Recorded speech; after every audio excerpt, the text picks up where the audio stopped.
السلام عليكم ورحمة الله وبركاته. ازيكم حبايب قلبي؟ عاملين ايه؟ صباحكم مشرق بنور الله.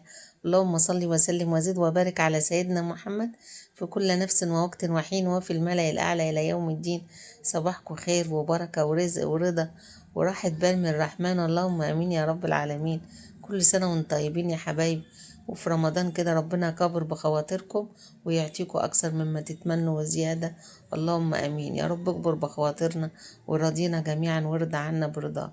اللهم امين يا رب العالمين. هنعمل النهارده، هعمل معاكم تجربتي لاول مره مع السمبوسه، وعملت معانا الجبنه كده حبايبي. هعمل معاكم الجبنه بطريقه جميله قوي، مطاطيه وتحفه. نزلت بمعلقتين من الزبده ومعلقتين من الدقيق، وهنزل عليهم كمان بكوباية من اللبن، ومعانا كوباية ونص كده من الجبنة الموتزاريلا على شيدر، ممكن جبنة موتزاريلا بس المتوفر عندكم الخير والستر كله يا حبايبي. ربنا يرزقنا وإياكم السعادة والرضا وراحة البال، اللهم آمين يا رب العالمين. هنا بقى حبايبي شايفين الصوص بقى جميل معانا اهوت، اللبن مع الدقيق بقى كريمي خالص. نزلت كده بايه، بحوالي كوباية وحاجة كده بسيطة من الجبن. ممكن تكتري في الجبنة زي ما انت عايزة المتوفر عندك، بس انا نزلت باللي كان موجود عندي فلقيته ايه، حوالي كوباية وربع كده، كوباية وحاجة بسيطة. نفضل نقلب فيها بقى يا حبايبي الكلام الجميل ده لعند ما الجبنة تدوب معانا خالص مع اللبن والدقيق. صوص بشاميل خفيف عملناه في الأول. الطريقة دي جميلة حبايب قلبي، أول مرة أجربها صراحة بس تحفة أوي. وجربت السمبوسة في الإير فراير، تحفة بجد، مش شاربة أي زيت بقى وجميلة كده وهيلسي وصحية.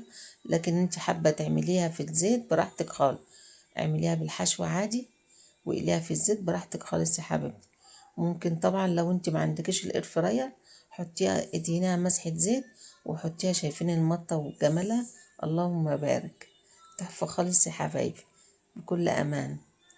انزلي بقى بمسحة زيت كده على السمبوسة وتحت الشواية، هتبقى معاكي زي الفل برضه. لو انت حباها تبقى صحية وخفيفة، لان هي لما بتتقلي بصراحة بتبقى شاربة زيت وبتبقى تقيلة قوي عليا. سبحان الله.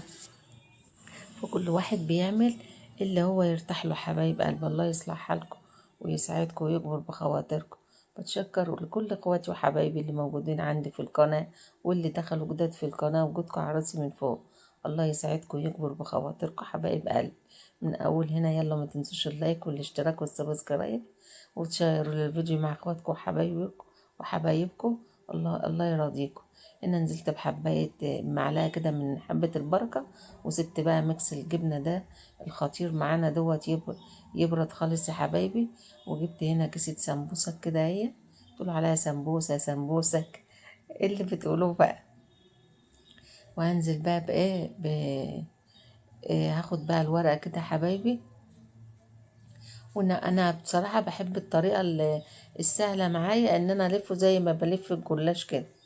يعني بحط الجبنة واقوم جاية لفاه بالورب كده زي ما بلف الجلاش. انت حابة بقى تعمليه زي قرطاس الطعمية كده، وبعدين تبدأي تحشي فيه براحتك خالص. كل واحد بيعمل الطريقة اللي بتريحه وتبع ايديه طبعا. حبيت بقى الفها زي ما قلتلكوا زي الجلاش كده، سهلة خالص وبكل سهولة. والطرف بتاعها بقى حاولت اشبكه كده. العجينة ما شاء الله ناشفة مش مزيدة قوي، فقلت لا هحتاج بقى اعمل معلقة دقيق كده بمعلقة مية، يبقى خليط كده معايا سايل، واقوم جاية لازقة بيه. اعمل بقى بنفس الطريقة كده كل الكمية، مش هتاخد معاكي وقت خالص. ممكن تسيبها بقى في التلاجة كده يا حبايبي في علبة محكمة الغلق، تقعد معاكي بقى لأسبوع على رف التلاجة، مش هيجرى لها حاجة. كل يوم تقلي منها جنب الأكل كده كطبق جانبي، بتبقى حلوة وبتفتح النفس. اهو يا حبايبي معلقة كده من صوص الجبنة اللي عملناه، ونلف بقى على ايدينا كده عادي خالص.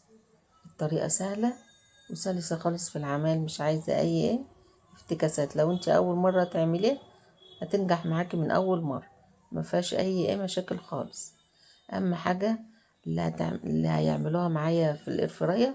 لازم الاير فراير يا حبايبي يبقى محقق درجة حرارة. هو هنا كنت مسخناه بس كمني فتحته بقى فطفى معايا، لكن لازم نحط اي حاجة في الاير فراير عشان النتيجة تبقى جميلة معاكي. لازم نحطها على درجة حرارة عالية، ما تحطيش ابدا اي حاجة معاكي على الاير فراير وهو بارد، الحاجة هتجلد معاكي. هنا اهو شغلته اهو يا حبايبي. اللهم صل على سيدنا محمد. خد حوالي 5 دقايق من فوق و5 دقايق من تحت. شايفين يا حبايبي؟ تحفة تحفة بجد، اللهم بارك، ومقرمش وجميل. انت تفتحي عليه وتقومي جاية مقلباه يطلع معاكي بالجمال ده يا حبايب قلبي. شايفين؟ وسخن وجميل، والجبنة دايبة فوق ومورق، وفي نفس الوقت خفيف وصحي. حابة تقليه اقليه يا حبيبتي براحتك. والسلام عليكم ورحمة الله وبركاته.